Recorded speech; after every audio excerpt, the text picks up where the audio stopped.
बिस्मिल्लाहिर्रहमानिर्रहीम। अस्सलाम वालेकुम। उम्मीद करती हूँ आप सब खैरियत से होंगे और अल्हम्दुलिल्लाह मैं भी अल्लाह का शुक्र है बिल्कुल खैरियत से हूँ। आज मैं आप लोगों को जो रेसिपी लेके आई हूँ बहुत ज़्यादा और बहुत आसान तरीके से बनाए गए आलू की कतलियाँ हैं। और इसे बनाने के लिए जो जो चीज़ें दरकार है वो आप इसे नोट कर लें।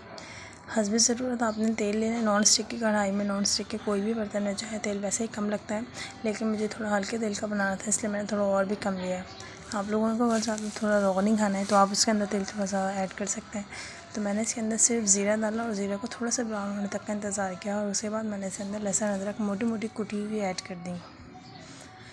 लहसुन अदरक को डालने के बाद तकरीबन से आपको जो है 1 से 2 मिनट के करीब आपको उसको फ्राई करनी है। आपको इसे डार्क ब्राउन नहीं करना, थोड़ा सा कच्चापन और इससे स्मेल ख़त्म हो जाए। उसके बाद आपने जो है आलू लिया, हस्बे ज़रूरत आप ले लें और आलूओं को आपने इस तरीके से गोल स्लाइसेस के शेप में जो है काटना है और आपने जो है इसको तकरीबन 2 से 3 मिनट के लिए इसके अंदर फ्राई करना है ताकि लहसुन का जो एक कच्चापन है इसके साथ भुनते हुए वो भी ख़त्म हो जाए और इसके अंदर ये अच्छी तरीके से ऑब्ज़र्व भी हो जाए।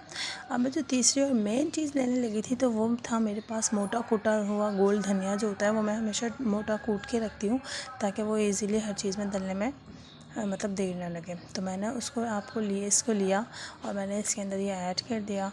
तकरीबन 1 टेबल स्पून के करीब था और मैंने इसको ऐड करने के बाद इसको भी अच्छी तरीके से मिक्स करा और स्पाइसेस इसके अंदर इतने कम जाएंगे कि आप देख के खुद हैरान हो जाएंगे कि इतनी झटपट सी बन जाने वाली रेसिपी आज मैं आप लोगों के साथ शेयर कर रही हूँ।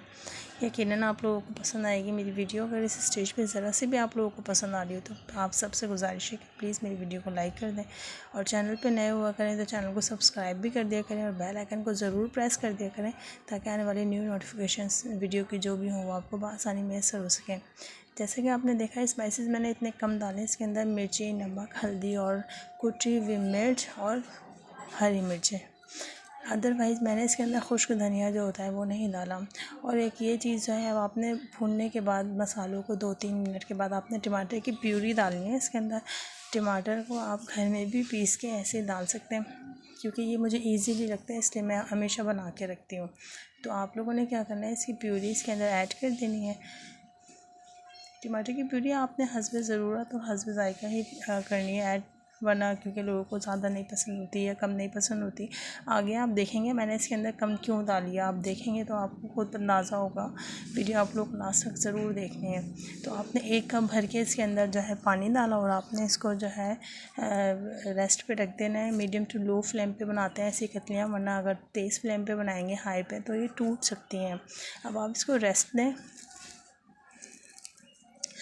तकरीबन मैंने जो है 15 से 20 मिनट के बाद जब इसको चेक करा तो इसके अंदर हल्की सी मुझे कसर लग रही थी। मैंने इसे उलट पुलट करने का तरीका आप इसके अंदर देखें, मैं कितनी एहतियात के साथ इसको उलट पुलट कर रही हूँ क्योंकि जो है अगर मैंने झाबर तबर ये थोड़ी सी भी जल्दबाजी करी तो ये मुझसे नाराज़ होकर बिखर सकते हैं इधर उधर। तो अगेन मैंने इसको 10 मिनट के लिए फिर जो है दम पे रख दिया था। फिर उसके बाद माशाल्लाह ये बहुत अच्छी से रेडी हो गई थी मेरे पास।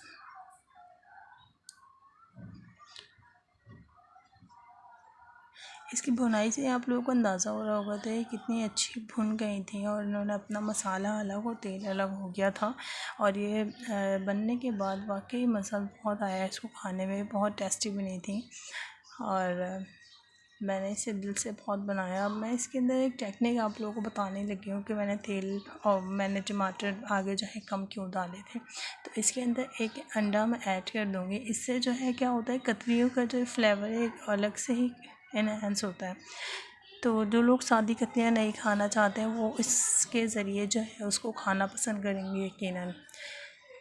और जिन लोगों को अंडा नहीं पसंद है वो बेशक उसको स्किप भी कर सकते हैं, बट एक अंडे से ही माशाल्लाह इतना अच्छा इससे लुक और इतना अच्छा टेस्ट आएगा कि आप लोग सोच ही नहीं सकते हैं।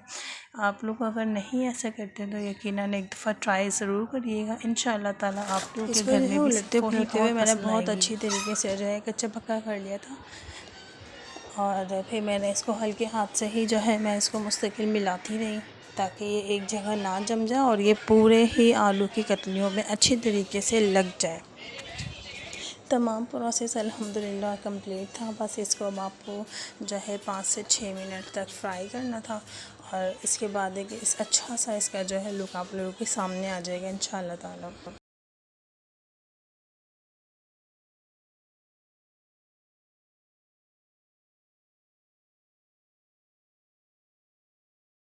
प्रोसेस है अब कंप्लीट हो चुका था, तो मैंने इसके अंदर जो है आधा चम्मच के करीब जो है गरम मसाला डाला। और एक चीज़ जो मुझे बहुत पसंद है, ऑरिगेनो लीव्स, इससे जो है बहुत ही हेल्दी भी होता है। तो आपने जो है इसकी खुशबू भी बहुत अच्छी होती है। ऑप्शनल चीज़ें हैं, अगर आप लोगों को पसंद हो तो आप लोग डाल सकते हैं, वरना स्किप कर सकते हैं। उसके बाद जो है मैंने इसके अंदर सिर्फ हरा धनिया डाला, क्योंकि हरी मिर्ची मैं आपको पहले बता चुकी कि डाल चुकी हूँ। स्पाइसेस वैसे ही बहुत अच्छे हो गए थे, तो मुझे और इसकी ज़रूरत नहीं पड़ेगी। तो उम्मीद करती हूँ आप लोगों को मेरी वीडियो पसंद आई होगी, और पसंद आई हो तो प्लीज़ लाइक कर दिया करें, कमेंट्स करके मुझे ज़रूर बताया करें कि आप लोगों को मेरी वीडियोस कैसी लग रही हैं। तो बस अपना और अपने प्यारों का बहुत सारा ख्याल रखिएगा। इंशाल्लाह मिलते हैं नेक्स्ट वीडियो में। जब तक के लिए अल्लाह हाफ़िज़ एंड अल्लाह निगहबान। वीडियो को लाइक करें और चैनल को सब्सक्राइब करें।